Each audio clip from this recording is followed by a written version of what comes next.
بسم اللہ الرحمن الرحیم۔ حضرت نظام الدین اولیاء رحمۃ اللہ علیہ جو اپنی معرفت اور روایت کی وجہ سے بہت بلند مقام رکھتے ہیں، اپنی شرح آفاق کتاب میں موجودہ واقعات میں سے ایک جگہ فرماتے ہیں، عذاب قبر ایک مرتبہ ایک بزرگ قبرستان سے گزر رہے تھے تو آہ و بکا کی آواز سن کر وہیں رک گئے۔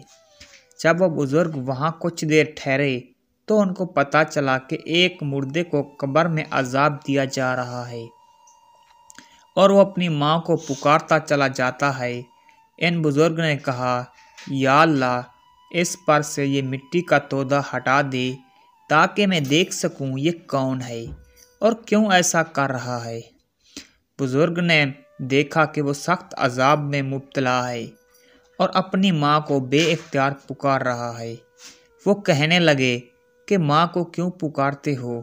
اللہ کو یاد کرو، وہ عذاب سے نجات دلانے کا آسرا ہے۔ تو وہ کہنے لگا کہ میں دنیا میں جب بھی کسی تکلیف اور پریشانی میں گرفتار ہوتا تھا تو اپنی ماں کو ہی پکارتا تھا اور وہ مصیبت ٹل جاتی تھی۔ چنانچہ اللہ نے اس کی ماں کے نام کے صدقے اس کو اس عذاب سے نجات دی۔